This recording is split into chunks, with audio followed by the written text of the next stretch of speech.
Kemudian beliau berkata, wa khudh min sihatika limaradik, mumpung masih sehat, beramal soleh sebelum datang sakit. Ya ikhwan, kalau sakit kita enggak bisa apa-apa. Ya. Kita aja kalau kita pernah tergeletak di rumah sakit, kita sholat di rumah sakit. Mungkin kita sholat malam juga mungkin, tapi enggak senikmat ketika kita sehat. Sujud, taruhin di sini sujud, beda. Sholat sambil duduk beda rasanya seperti kalau kita bisa apa? Sujud. Kita baca Quran dengan sakit beda dengan ketika kita baca Quran dengan nyaman. Oleh karenanya, mumpung masih sehat jangan tunda-tunda. Ya, mumpung masih sehat jangan tunda-tunda. Sebelum datang sakit, min hayatika limautik, dan gunakanlah kehidupanmu sebelum kau mati. Kalau sudah meninggal, selesai game over. Game over. Sudah enggak bisa apa-apa. Sekarang ini kita kurang menghargai waktu.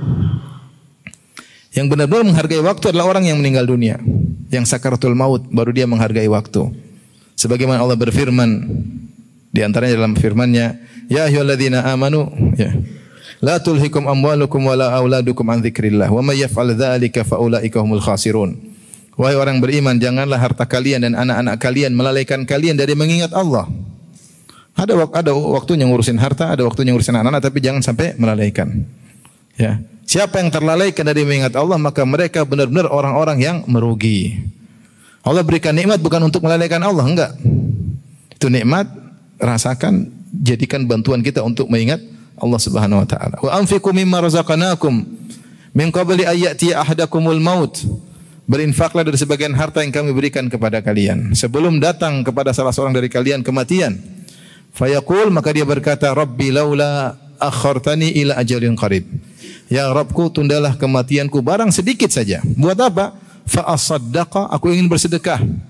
Wa akum minas salihin, dan aku ingin menjadi orang yang saleh. Dia minta waktu sedikit karena dia tahu sedikit waktu tersebut sangat berharga. Tapi kapan dia tahu berharga? Ketika dia sudah sakaratul maut.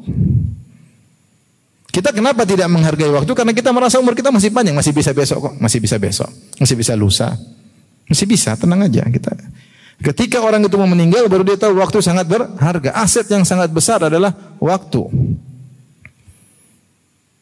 Ini dipahami oleh Ibnu Umar, konsekuensi ketika Rasulullah SAW menyuruh menjadi gharib, opsi jadi orang asing atau orang yang numpang lewat, maka dia harus menghargai waktu. Jangan tunda-tunda amal saleh.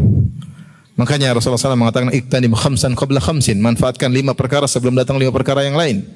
Ya syababaka qabla haramik, masa mudamu sebelum masa tuamu. Sehataka qabla maradik, sehatmu sebelum sakitmu. Ya. Ghinaka qabla faqrik, yaitu ketika kau dalam kondisi lapang sebelum datang sempitmu. Lapang bersedekah, sempit enggak bisa bersedekah enggak ada masalah. Memang lagi enggak punya mau diapain? Lagi punya jangan tunda-tunda, ya. Faragaka qabla syughlik, mumpung masih punya waktu luang sebelum sibuk. Kadang sudah sibuk enggak punya waktu luang, baca Quran enggak sempat. Salat malam enggak sempat, sibuk urusan. Ada waktu sempit kita, beberapa waktu kita sibuk sekali. Ya. Kita tidak bisa hindari, ya sudah tidak apa-apa, Allah kasih uzur. Tapi ketika kau dalam kondisi lapang, jangan lupa untuk beribadah kepada Allah, mumpung punya waktu luang. Kemudian hayataka qabla mautik, hidupmu sebelum matimu, ya.